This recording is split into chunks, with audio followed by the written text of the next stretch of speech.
debate, con espacios de divulgación, dando voz a los líderes, a aquellas personas que tenéis la responsabilidad de guiar a las compañías en esta transformación. Fue en pandemia cuando nació el espacio de líderes responsables. Creíamos más importante que nunca mostrar el liderazgo, mostrar esa conexión y esa responsabilidad entre el progreso económico y social. Hoy ya son más de 50 encuentros, más de 75 líderes los que han pasado por este espacio. Y hoy tenemos la oportunidad de tener al ministro de Economía, Comercio y Empresa y a Fernando Ruiz, que liderarán este diálogo. Muchísimas gracias por estar aquí con nosotros. Muchísimas gracias, Benito, por acogernos en tu casa. Y muchísimas gracias también a todos los que nos acompañan por streaming. Y sin más, pues vamos al debate. Muchas gracias, Ana. Buenos días a todos y bienvenidos a esta nueva edición de Líderes Responsables, en la que hoy tenemos el honor de contar con el ministro de Economía, Carlos Fuert. Ministro, muchas gracias por estar aquí. El ministro de Economía, voy a hacer una breve presentación, aunque evidentemente es muy conocido. El ministro de Economía es extremeño, nació en Badajoz en el año 1980, se licenció muy joven en Economía por la Universidad de Extremadura, es máster en Economía por la London School of Economics. No sé, ministro, si el inglés lo aprendiste allí o ya te venía de antes, pero lo cierto es que no solo tienes un excelente nivel, sino un acento excepcional en tu idioma. Es doctor en Economía por la Universidad Autónoma de Madrid y luego ha hecho una carrera impresionante dentro de la administración. Desde el año 2008 pertenece al Cuerpo Superior de Técnicos Comerciales y Economistas del Estado. Desde el año 21 al año 23 fue secretario general del Tesoro y de Financiación Internacional, que es un puesto crítico para todos los países, pero especialmente para España por su nivel de endeudamiento exterior y es un puesto, como digo, muy relevante. Ha sido director general de análisis macroeconómico en el Ministerio de Asuntos Económicos y Transformación Digital desde el año 20 al 21, director de análisis económico de la AIREF, de la Autoridad Independiente de Responsabilidad Fiscal, del 16 al 20, subdirector general de deuda pública, endeudamiento público en la AIREF también del 14 al 16, y también ha sido analista económico de la Dirección General de Asuntos Económicos y Financieros de la Comisión Europea y en el Ministerio de Economía del 8 al 11, con lo cual, como ven, conjuga toda la experiencia en economía, tanto a nivel nacional como internacional. Efectivamente, ya se comentaba cuando fue nombrado ministro que era un excepcional candidato para esa posición. Pues, ministro, muchas gracias por estar hoy aquí con nosotros para hablar de lo que es uno de los objetivos fundacionales de SERES, que es la conexión entre la actividad económica y la actividad social. SERES, desde su creación, ha tenido como objetivo el conseguir que las empresas en su actividad no piensen solo en el beneficio, no piensen solo en su rentabilidad financiera, sino que tengan en cuenta en sus decisiones el impacto social de lo que hacen, el impacto social de su actividad.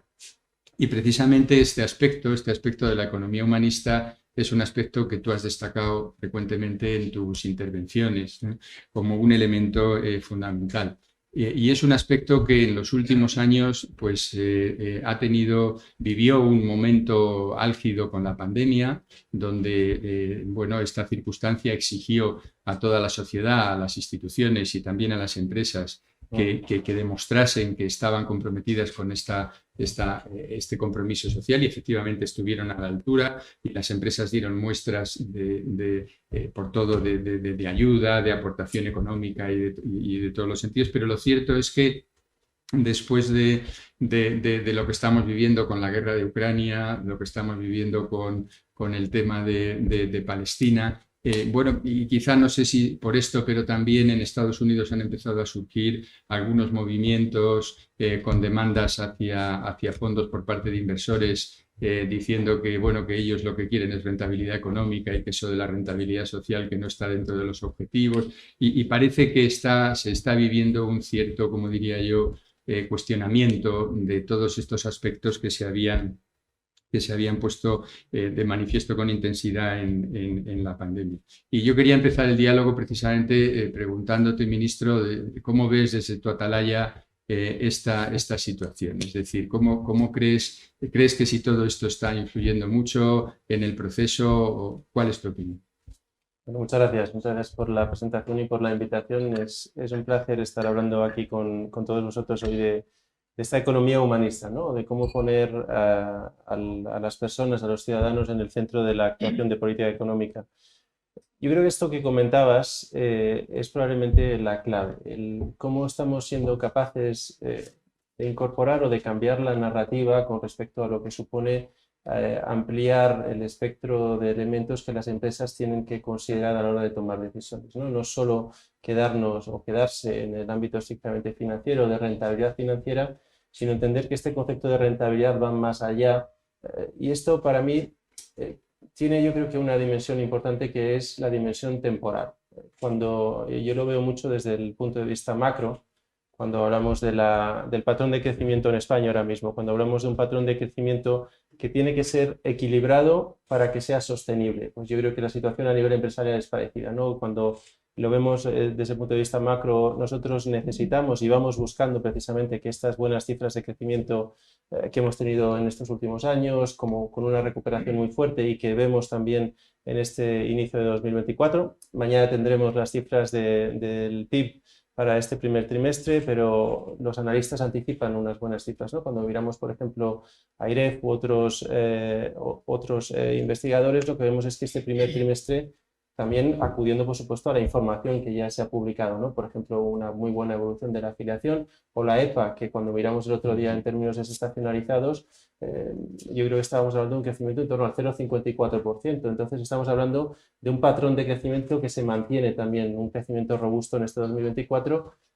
Pues bien, si queremos que esto se mantenga, siga prolongándose en el tiempo, necesitamos que sea equilibrado. Y yo siempre, cuando hago presentaciones de cómo estamos creciendo, le añado a la parte estrictamente de números o de PIB y empleo dimensiones adicionales. Y le añado la dimensión social, cómo está evolucionando en estos últimos años nuestra economía en términos de reducción de la desigualdad.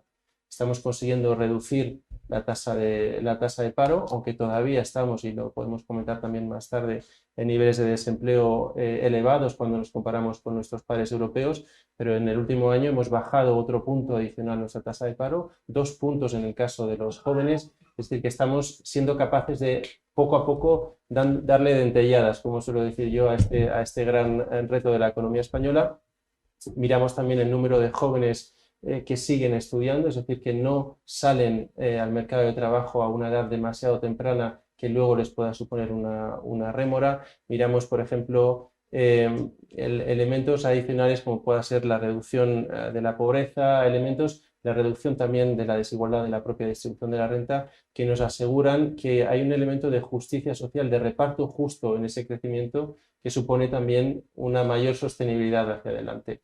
Otra dimensión clara, más allá de la social, que están siempre muy relacionadas, es la dimensión medioambiental, ¿no? Cuando hablamos de criterios ESG, ¿no? Que son de gobernanza, pero son sociales y medioambientales, y miramos el avance en los objetivos de nuestro Plan Nacional de Clima, nuestro PNIEC, lo que vemos es que España está creciendo a la vez que se está descarbonizando en su función de producción, ¿no? Nuestros sectores están consiguiendo, nuestras empresas están consiguiendo poco a poco ser más eficientes, hay una mayor penetración también de energías renovables, y todo esto está siendo compatible, estamos siendo capaces de hacerlo compatible a nivel macro, y esto cuando lo bajamos a nivel micro yo creo que es también una realidad para las propias empresas. Las empresas están siendo capaces de rentabilizar, de tener unos resultados a corto plazo que estamos viendo también muy positivos, y hacerlo compatible con una visión más social, con una visión medioambiental también más, yo creo que por una mayor conciencia también medioambiental. Y este punto que se está demostrando ahora, que no hay una incompatibilidad entre la rentabilidad y la sostenibilidad, independientemente del sector, porque evidentemente depende mucho del sector, depende del tamaño de la empresa, pero ese cambio en la narrativa es fundamental, y yo creo que lo estamos consiguiendo. La verdad es que tienes toda la razón. Yo creo que los españoles tenemos una cierta tendencia a la autoflagelación y a no reconocernos lo que hacemos bien. Yo lo he repetido muchas veces y es verdad que, como dices, que la situación económica española en los últimos años está teniendo una evolución excelente sin embargo, colectivamente somos capaces de fijarnos en otras cosas y no hacer mucho énfasis en eso. Un aspecto importante dentro de los temas sociales es el del género y vosotros desde el Ministerio estáis haciendo gran énfasis en programas que tienen que ver con el avance en este aspecto, como el programa de internacionalización de la empresa con mayor inclusión de la mujer. ¿Nos podrías comentar un poco en este aspecto concreto cuál es tu visión sobre la situación?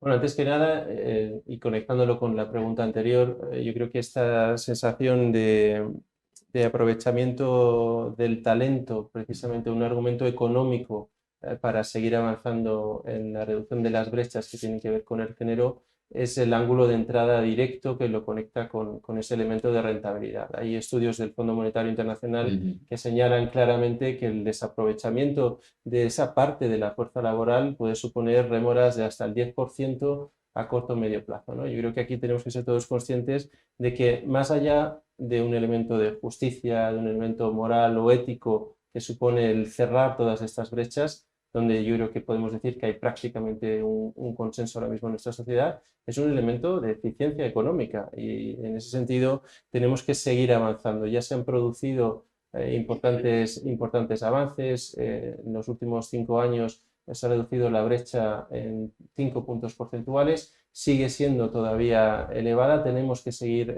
avanzando en ese sentido, con lo cual yo creo que cuando miramos, por ejemplo, también datos con respecto a la mujer en el emprendimiento, no solo elementos de brecha de mujer en el emprendimiento, estamos ligeramente mejor que la media europea, con en torno, creo recordar que era el 19% de la participación de la mujer en el emprendimiento, pero todavía es muy bajo. Tenemos que seguir aprovechando o intentando eficientar el aprovechamiento de este factor productivo, ¿no? Incluso cuando lo vemos de forma incluso más objetiva.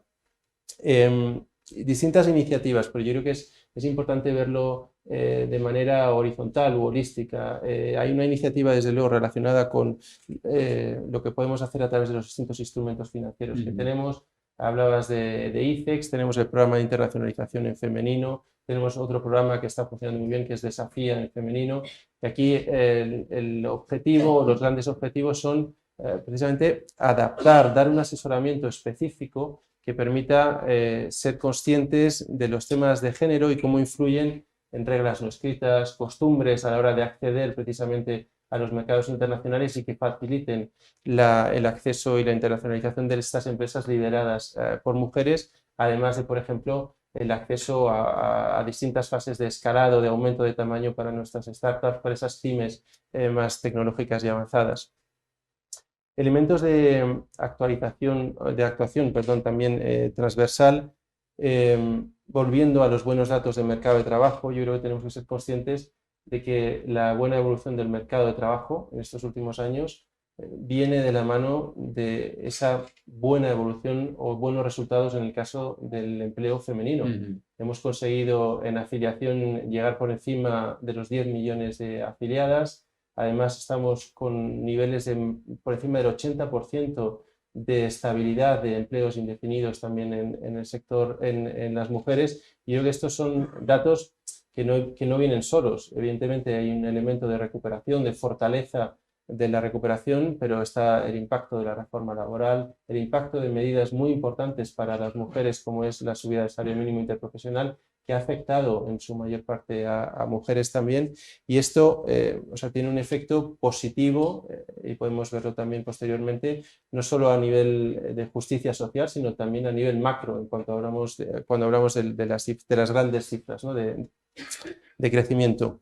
Y más elementos de actuación a nivel horizontal.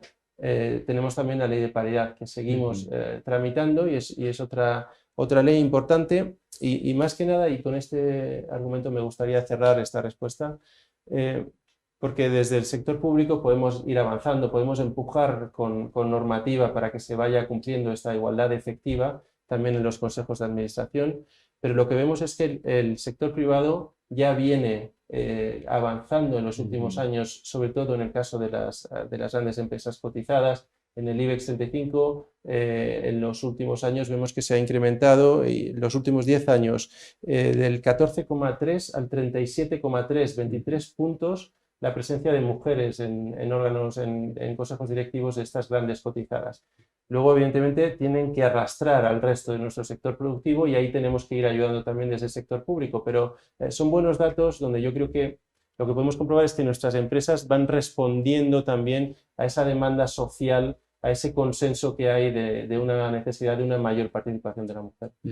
Efectivamente, cuando comentas sobre cómo evoluciona estos aspectos sociales, a lo largo de tus respuestas utilizas continuamente datos.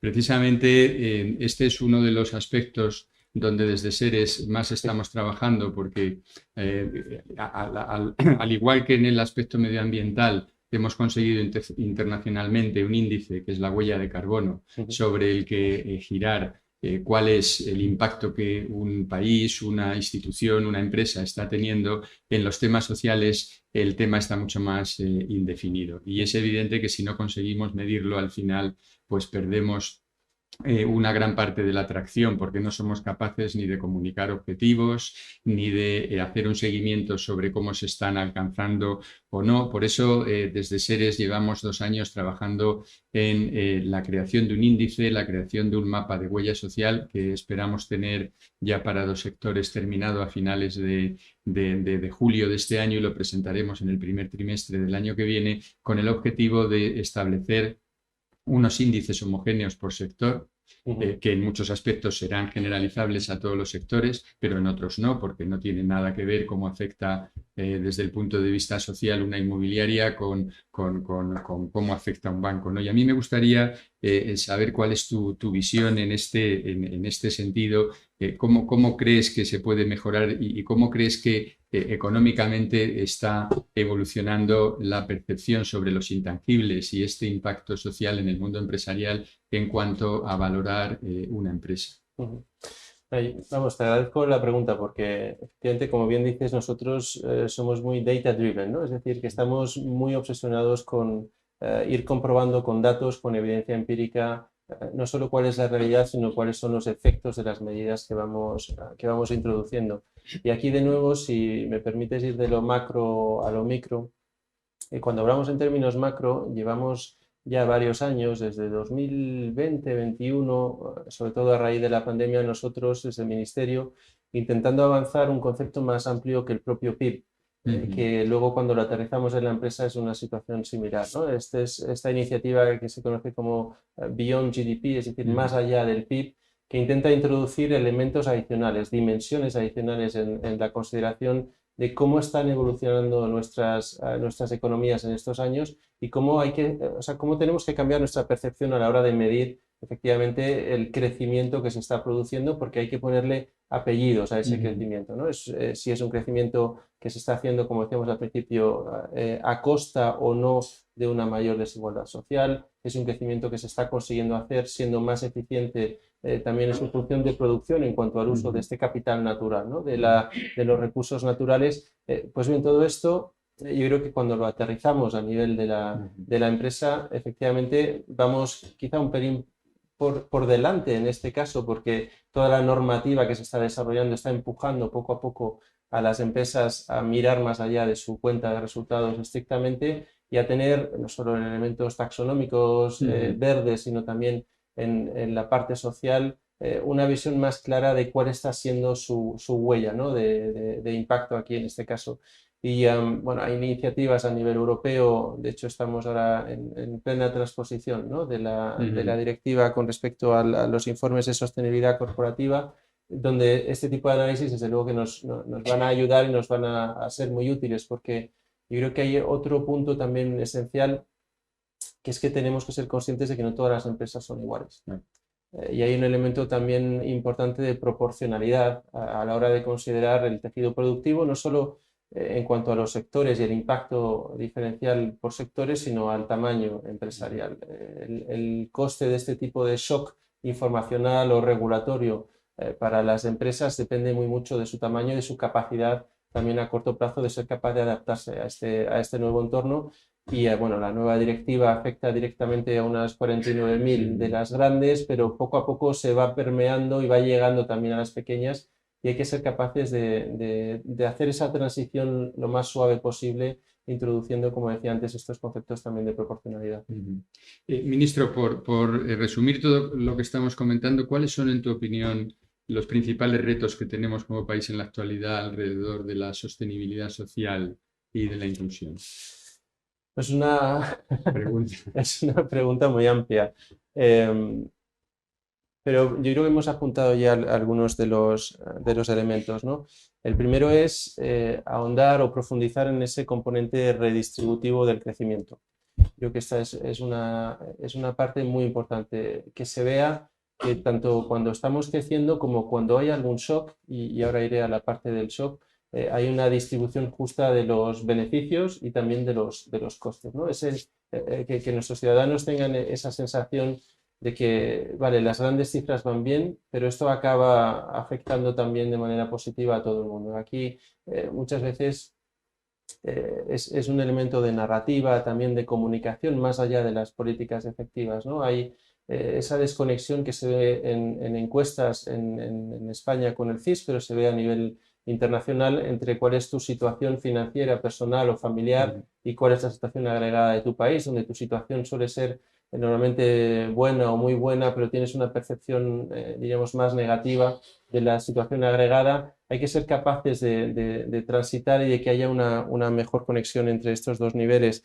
Y aquí medidas tan importantes como la subida del salario mínimo interprofesional, que yo creo que ha supuesto un elemento diferencial. Si recordamos, hace apenas unos años, cuando empezamos con las subidas, había mucha discusión teórica sobre el impacto efectivo en el empleo de estas subidas del salario mínimo interprofesional, el impacto que tendrían en la compresión de la distribución de salarios.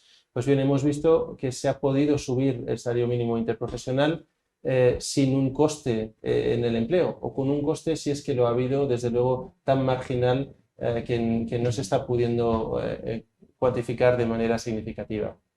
Y esto es muy importante. ¿Por qué? Porque cuando lo trasladamos al efecto que esto está teniendo a nivel social, como decía anteriormente, está afectando más a la parte de la distribución de la renta de menores rentas, que son efectivamente aquellos más afectados no solo por la salida de la anterior crisis, sino también por esta doble crisis que hemos tenido, pandémica más impacto de subida de precios y de tipos de interés por la guerra de Ucrania. Y esto les ha ayudado a efectivamente ser capaces de acomodar este shock de inflación con pues muchísimos esfuerzos, sobre todo en el año 2022 estábamos con tasas de inflación por encima del 10%, afortunadamente hoy hemos conocido el dato de abril, en términos subyacentes ya estamos por debajo del 3%, seguimos ese proceso de moderación de precios, les ha ayudado a los hogares a ser capaces también de ajustarse a la subida de los tipos de interés, muchas hipotecas tenemos todavía tipos variables y estamos siendo capaces de acomodarnos a este shock. De hecho, los niveles de morosidad que tiene el sector financiero están en mínimos de las últimas décadas. Esto, entre otras cosas, es por la buena evolución del empleo y también por este apoyo que estamos teniendo en términos de los salarios. Reforma laboral que le ha dado estabilidad al empleo. Era el Banco de España el que publicaba hace un par de semanas el impacto positivo de la reforma laboral en la estabilidad del empleo. ¿Esto qué significa? Que los hogares son capaces de planificar con un poco más de anticipación, son capaces de adelantar la toma de decisiones importantes, de tener más tranquilidad, más previsibilidad en sus ingresos futuros, y esto pues genera evidentemente o redunda directamente en una reducción de su incertidumbre, en una mayor disposición a consumir, a invertir en el caso de las empresas. De nuevo, toda esta pata yo creo que es muy importante el componente redistributivo de este crecimiento, y hablaba antes también de los costes, y aquí en este caso sí que me gustaría referirme al impacto de la guerra de Ucrania y a cómo los gravámenes excepcionales que pusimos en planta en su momento, tanto el sector energético como el sector financiero, han ayudado también a aumentar esa sensación de redistribución justa de los costes, sin por ello ser óbice para que estas empresas en ambos sectores hayan tenido los mejores resultados de su historia. Creo que tenemos que ser conscientes de ese elemento de equilibrio también y del punto positivo reputacional para estos dos sectores que supone el haber sido capaces de contribuir de manera positiva a esta actuación. Elementos adicionales que yo creo que son importantes también a la hora de valorar posibles necesidades o retos que tenemos en el ámbito social. Simplemente terminar señalando uno de aquellos en los que estamos poniendo más esfuerzo y más trabajo, como es el de la vivienda. Diríamos, el acceso a una vivienda y en condiciones asequibles, ya sea en términos de alquiler o de propiedad, está siendo uno de los grandes retos de esta recuperación en España, pero también a nivel internacional en todos los países de la Unión Europea o países avanzados. Este es uno de los cuellos de botella de crecimiento hacia adelante.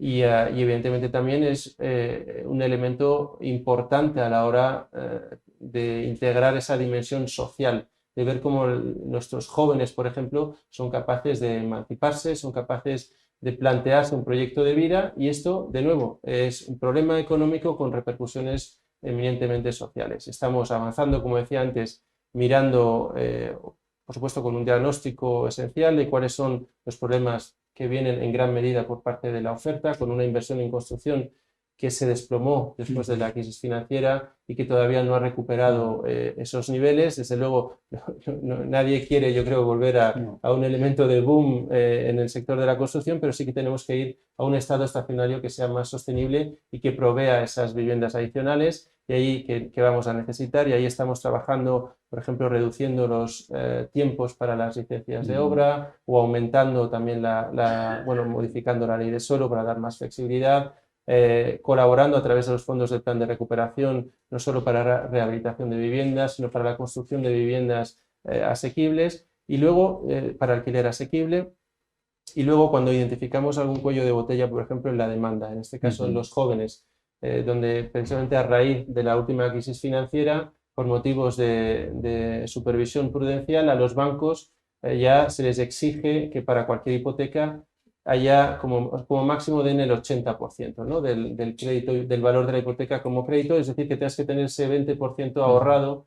Y para los jóvenes hoy en día esto supone un cuello a la hora de acceder, supone un obstáculo a la hora de acceder a las viviendas. Pues bien, a través de esos 2.500 millones de avales de ICO que firmamos hace una semana la ministra de Vivienda y yo, damos o intentamos aliviar este cuello de botella para que los jóvenes que quieran y puedan acceder a la vivienda, desde luego, no estén restringidos por esa falta de ahorro, ¿no? Es decir, en definitiva, ir identificando todos estos elementos que nos ayuden a una redistribución más justa del crecimiento, a una identificación de los cuellos de botella hacia adelante, e ir aliviando esos cuellos de botella, e ir, desde luego, enfrentándonos a estos retos para, en el medio plazo, llegar a ese gran objetivo que teníamos, y yo creo que en términos sociales debería de ser o está en nuestro casi ADN ya, que es el pleno empleo.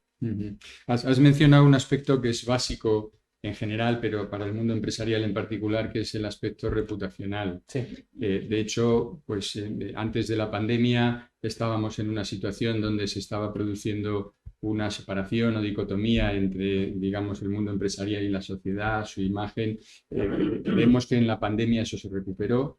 Las empresas dieron muestras, como hemos dicho antes, de ayuda, y la verdad que se inició un camino en el cual la implicación social de las empresas es básica para recuperar esa reputación. Desde el Ministerio de Economía, en tu etapa y en la etapa anterior, se han puesto en marcha multitud de iniciativas para ahondar en ese proceso. Estoy recordando, por ejemplo, todas las puestas en marcha con la banca por el tema de la ejecución o no ejecución de hipotecas en el caso de rentas menores a un determinado importe, pero qué duda cabe que para recuperar ese proceso la colaboración entre la administración y el mundo empresarial es un aspecto crítico. Y tú has puesto en marcha iniciativas, has estado en contacto y estás con los sectores para precisamente ahondar en ese aspecto, y me gustaría conocer cuál es tu visión en este sentido sobre la colaboración público-privada para avanzar en el aspecto social. Sí, muchas gracias. Yo solo le veo ventajas y beneficios, la verdad, a una colaboración público-privada efectiva y reforzada.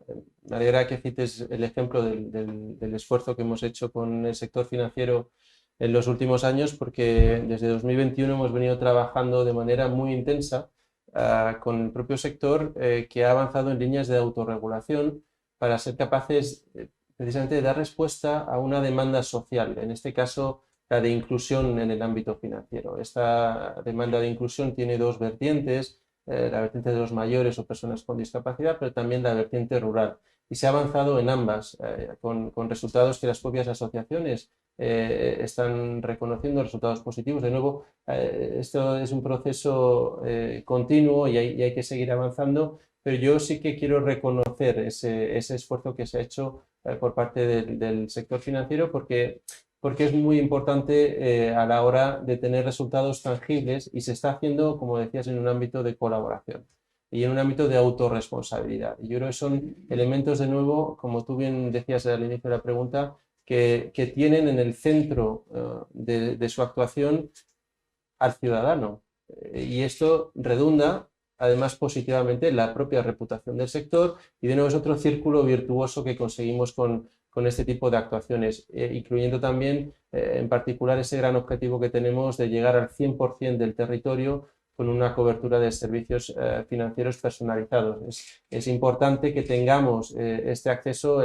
El territorio español es muy heterogéneo, no es lo mismo un pequeño pueblo de montaña en Castilla y León que un pueblo en Andalucía o que una zona más o menos habitada en Galicia. O sea, que tenemos que ser conscientes de lo que supone esa necesidad, esa demanda. Y aquí estamos trabajando, el sector está trabajando con Correos, por ejemplo, para apoyarse en las ventajas de Correos. Recordemos que Correos es la única empresa, en este caso, que llega a todos los pueblos de España todos los días. Por lo tanto, yo creo que tiene una capacidad de apalancamiento ahí muy importante para jugar en este ámbito.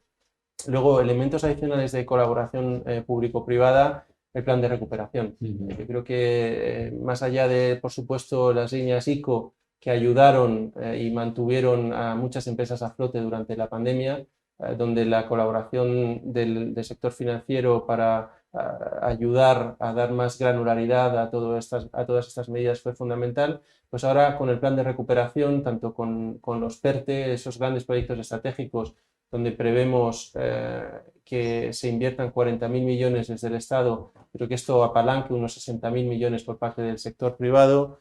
Y además tenemos esa segunda fase del plan de recuperación con 83.000 millones en préstamos, donde a través de ICO, además, y con su colaboración con las entidades financieras, intentaremos llegar con la mayor granularidad posible también a nuestras pymes, ¿no? El plan de recuperación, si vemos los últimos datos, de los 70.000 millones que teníamos asignados en la primera fase, ya habrían llegado 35.000 a nuestra economía, se han adjudicado 35.000 millones y de esos más o menos el 40% ha llegado a microempresas y a pymes, ¿no? De nuevo, hay un elemento aquí fundamental de colaboración público-privada que supone réditos y supone beneficios. Hay un aspecto que has mencionado en tus respuestas como crítico cuando hablamos de los temas sociales, que es el del talento, y especialmente el talento joven, y has hablado de la importancia de incorporar ese talento para conseguir mayor crecimiento. Es verdad que en los últimos años en la sociedad española hemos tenido una cierta, como diría yo, diáspora de jóvenes bien preparados que, habiéndose formado en España, se van a trabajar fuera, ¿no? Y de hecho, pues la administración ha puesto en marcha y intenta poner en marcha programas para volver a recuperar ese talento. ¿Cuál es tu visión en este sentido? ¿Qué crees que deberíamos hacer más para que ese talento que hemos formado no se nos escape? Bueno, yo creo que esta es sin duda la gran pregunta o uno de los grandes retos hacia adelante. ¿Cómo ser capaces de seguir reduciendo esa tasa de desempleo por debajo de nuestros niveles tradicionalmente estructurales, ¿no? O de largo plazo? Yo creo que tiene que ser y es una de las grandes preocupaciones y ocupaciones del gobierno hacia adelante. Hemos visto con los datos de la EPA del viernes pasado que la tasa de paro de los jóvenes ha bajado 2 puntos en el último año, pero sigue siendo elevada a nivel internacional, y pasa lo mismo con la tasa de paro agregada, ¿no? Estamos en un 12% y tenemos que ser capaces de seguir reduciéndola. Conforme nos acercamos a este 12%, cada vez es más difícil seguir reduciéndola, y por tanto hay que diagnosticar bien dónde están efectivamente los principales elementos los principales cuellos de botella aquí también. Y hay uno que tiene que ver con el desajuste entre lo que están demandando nuestras ofertas nuestras empresas ahora mismo y la formación específica de los trabajadores. Este mismatch, como se conoce en inglés, sucede en España, pero sucede también a nivel europeo. Es uno de los grandes retos donde estamos trabajando, y hay que seguir trabajando en 2 grandes dimensiones. Uno, la formación. Y aquí elementos de formación profesional se ha invertido, estaba mirando también en los últimos años, desde el 2020, 6.000 millones en hacer una transformación total de nuestro sistema de formación profesional. 1/3 de ellos vienen del plan de recuperación. Elementos de recualificación, las microacreditaciones, elementos más específicos que permitan precisamente aliviar ese desajuste, ¿no?, entre la cualificación que se va necesitando y lo que tienen y la formación de nuestros trabajadores. Esto, desde luego, es uno de los principales elementos diríamos, de trabajo hacia adelante. ¿Por qué?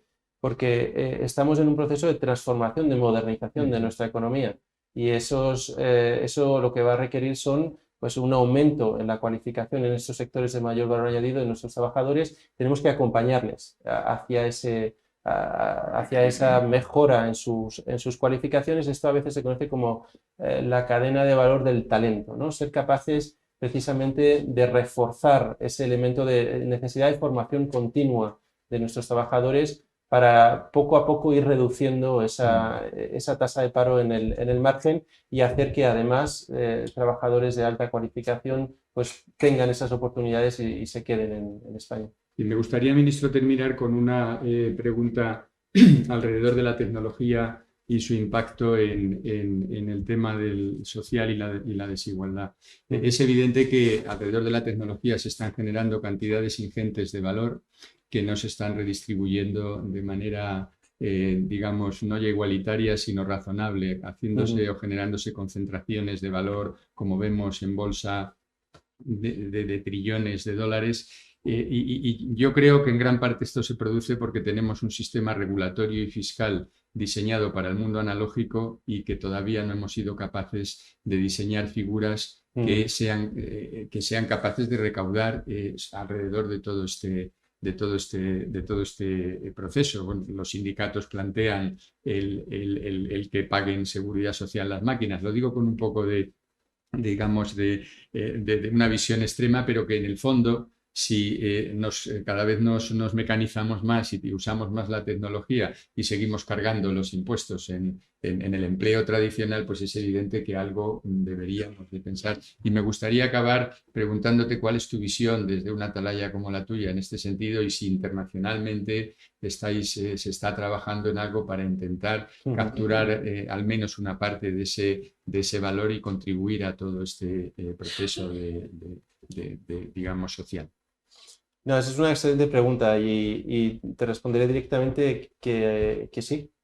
Internacionalmente hay un proceso y un esfuerzo ya desde hace varios años, primero en el marco del G20, el grupo de las principales economías avanzadas y emergentes, donde se puso en marcha este proyecto del Pilar 1 y Pilar 2, que se está articulando a través de la OCDE, precisamente para establecer un impuesto de sociedades mínimo a nivel global, pero que también afecte particularmente a estas grandes empresas tecnológicas, ¿no?, que tienen sus beneficios o que consiguen beneficios a lo largo de todo el mundo, pero que luego, a la hora de efectivamente de contribuir por ellos, pues están concentradas muchas veces también en sitios específicos o incluso en paraísos fiscales, ¿no? Yo creo que este punto de avance a nivel global en este Pilar 1 y Pilar 2 es un elemento esencial, donde nos hemos dado cuenta efectivamente que en elementos tributarios y de redistribución, como hablábamos antes de los beneficios de estas nuevas herramientas de la digitalización, pues hay que dar un paso más y hay que ser capaces de modernizar y de actualizar nuestros sistemas.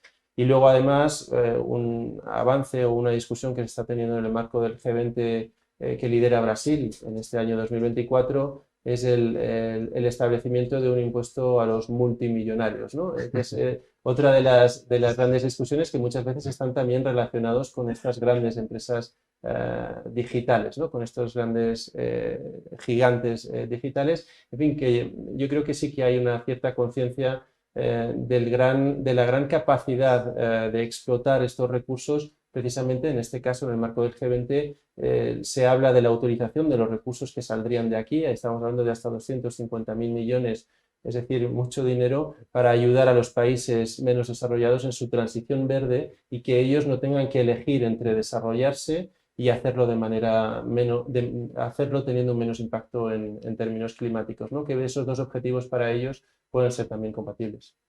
Pues, ministro, yo creo que fue la vicepresidenta Calviño la que dijo en tu toma de posición que eras el ministro mejor preparado de los que hemos tenido en muchos años. Te agradecemos mucho el que hayas estado aquí con nosotros y te deseamos pues, que continúen toda clase de éxitos en tu gestión en el ministerio. Muchas gracias. Muchísimas gracias. Gracias.